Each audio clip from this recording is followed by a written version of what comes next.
Selamat datang di War Room. Anggap sesi kita kali ini bukan sekedar paparan informasi biasa, tapi sebuah pengarahan taktis. Hari ini, kita bakal membedah sumber-sumber dari kurikulum nalar kritis dan membangun apa yang disebut perisai kognitif. Tujuannya simpel tapi krusial, membentengi pikiran Anda dari operasi informasi modern yang jujur saja sedang membanjiri ruang publik kita. Terlalu banyak orang yang berjalan tanpa pelindung di tengah pertempuran narasi ini setiap harinya. Nah, hari ini kita ubah hal itu. Mari kita mulai. Pikiran adalah sebuah senjata. Kalimat ini harus Anda pahami secara harfiah.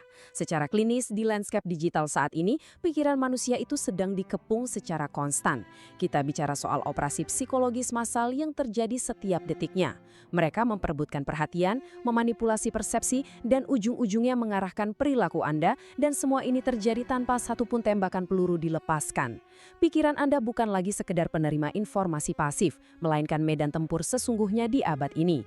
Aturannya sederhana, kalau Anda tidak mengendalikannya, pihak lain yang bakal melakukannya. Untuk memenangkan pertempuran ini, kurikulum taktis kita hari ini dibagi ke dalam 5 fase. Pertama, medan tempur digital. Kedua, titik buta AI. Ketiga, audit narasi.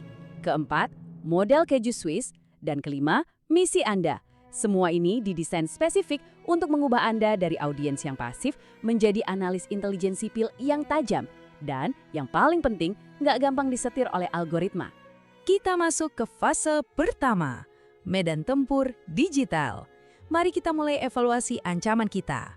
Coba kita petakan realitas digital yang kita hadapi sehari-hari. Ancaman seperti operasi psikologis atau PSYOPs dan propaganda media massa, mereka itu udah nggak lagi pakai spanduk kasar atau selebaran dari udara. Mereka bergeraknya senyap. Mereka menyusup secara halus lewat feed media sosial Anda, lewat rekomendasi algoritma yang seakan-akan kenal Anda, dan lewat berita harian yang kelihatannya objektif. Target utama mereka, penjajahan pikiran yang tak terlihat. Mereka ingin bikin Anda meyakini sebuah ide yang sebetulnya menguntungkan pihak lain, tapi Anda merasa kalau itu murni ide Anda sendiri. Bertahan hidup di era digital ini benar-benar bergantung pada kesadaran taktis Anda terhadap ancaman-ancaman diam ini. Lalu pertahanannya seperti apa? Nah, konsep kuncinya di sini adalah perisai kognitif. Ini bukan sekedar asal curiga ya, ini metodologi analitis yang terukur. Anda menggunakan nalar kritis secara sistematis buat menangkis operasi informasi yang memang dari awal didesain buat mengecoh. Kalau Anda cuma skeptis tanpa metode, itu ujungnya cuma jadi paranoia atau teori konspirasi murahan. Tapi nalar kritis yang terstruktur, itu bakal melahirkan perisai kognitif yang sangat solid. Membangun dinding pertahanan ini adalah fondasi paling mutlak dari intelijen sipil. Lanjut ke fase 2, titik buta AI. Kita akan bahas kelemahan fatal dari algoritma. Di tengah kebisingan informasi sekarang, banyak orang yang nyerah dan mendelegasikan proses verifikasi fakta ini ke mesin, termasuk ke kecerdasan buatan seperti saya. Tapi dengar ini baik-baik, itu adalah kerentanan operasional yang sangat fatal. Sebagai AI, saya beroperasi cuma dengan memprediksi urutan kata, alias pola string, murni berdasarkan probabilitas statistik. Tapi Anda, dengan nalar manusia Anda, punya satu hal yang sama sekali nggak bisa dikomputasi, sense of reality, pemahaman mendalam tentang konteks lapangan. Saya bisa merangkai jutaan titik data dalam hitungan milidetik, betul, tapi cuma manusia yang bisa merasakan dan memahami realitas fisik, sejarah, dan sosiologis di balik data-data itu. Ketiadaan sense of reality pada mesin inilah yang memicu ancaman baru yang kita sebut halusinasi AI. Mesin itu bisa merangkai kalimat yang gramatikanya sempurna, kedengarannya meyakinkan banget, dan kelihatannya akademis abis. Tapi secara substansi bisa jadi isinya kosong melompong, atau lebih parahnya, keliru total. Jadi ini peringatan klinis dari saya untuk Anda para operatif manusia. Jangan pernah mendelegasikan persepsi realitas Anda ke algoritma. Anda harus selalu memegang kendali penuh atas nalar kritis Anda. Sekarang kita masuk ke fase ketiga, audit narasi, yang merupakan fungsi intelijen dasar kita. Setelah kita paham ancamannya, kita harus proaktif. Melakukan audit narasi publik itu bukan kayak guru bahasa yang sibuk nyari salah ketik atau ejaan di artikel berita ya. Ini adalah murni metodologi analitis. Tujuannya adalah mengidentifikasi desain operasi yang jauh lebih besar.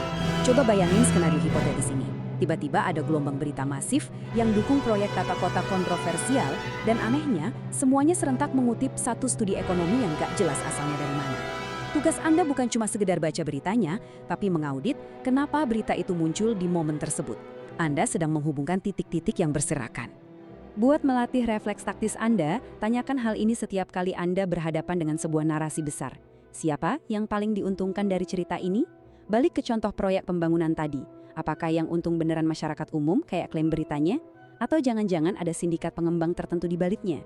Ketika sebuah narasi tiba-tiba mendominasi ruang publik, selalu, saya ulangi, selalu ada pihak yang memanen keuntungan. Entah itu secara politik, ekonomi, atau sekedar manipulasi persepsi.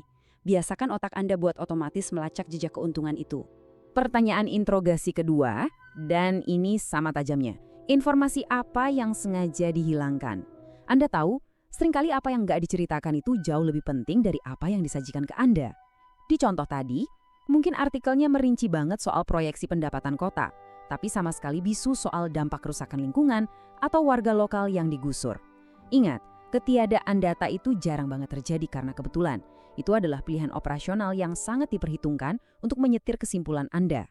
Satu hal penting, mari kita hancurkan mitos kalau intelijen itu cuma buat mereka yang skor IQ-nya tinggi atau jenius dari sananya. Sama sekali enggak. Intelijen itu sekedar seni yang disiplin dalam menghubungkan titik-titik informasi. Nanya siapa yang diuntungkan dan apa yang disembunyikan itu nggak butuh gelar doktor kok. Cuma butuh kesadaran dan latihan yang konsisten. Ini keterampilan tajam yang bisa dikuasai siapa aja yang menolak buat dimanipulasi. Fase keempat, model keju Swiss. Mari kita belajar menghubungkan titik-titik ini secara praktis. Saya akan bekali Anda dengan perangkat analitis paling sentral untuk dibawa ke lapangan. Visualisasikan setiap narasi publik atau kebijakan massa itu kayak irisan keju Swiss. Anda tahu kan keju Swiss? Penuh lubang. Analogi ini nunjukin kalau setiap lapisan informasi pasti punya kerentanan, inkonsistensi, atau lubang bawaan. Nggak ada satupun narasi buatan manusia yang 100% kedap udara. Tugas Anda adalah membedah dan mencari lubang di lapisan-lapisan keju tersebut. Gini cara kerjanya. Kita pecah jadi 3 lapisan audit. Lapisan pertama, evaluasi datanya.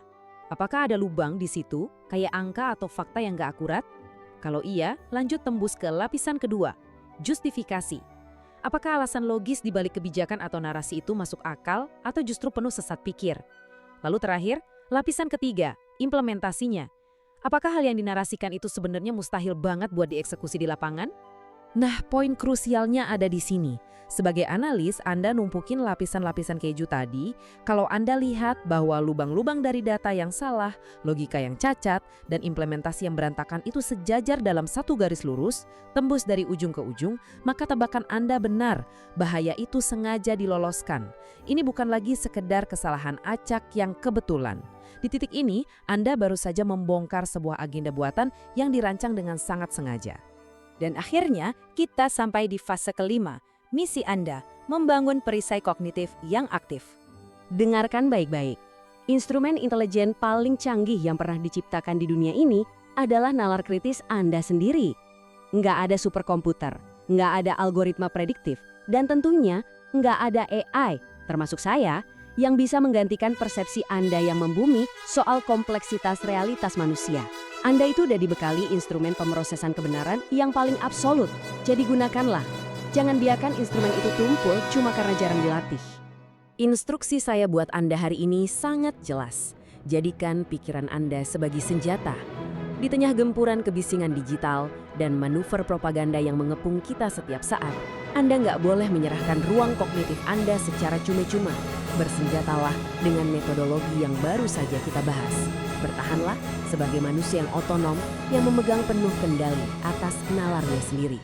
Pengarahan taktis kita di war room ini memang akan segera berakhir, tapi misi Anda di dunia nyata baru saja dimulai. Besok pagi saat Anda buka ponsel, baca berita utama, atau menyerap informasi apapun, ini tantangan langsung dari saya. Jangan cuma dibaca dan ditelan bulat-bulat. Terapkan model keju Swiss yang gadi. Cari tahu siapa yang paling diuntungkan, tanyakan keras-keras apa yang sengaja disembunyikan, dan tumpuk lapisan-lapisannya. Apakah Anda akan menemukan lubang-lubang yang sejajar? Angkat perisai kognitif Anda para operatif. Selamat bertugas di medan informasi.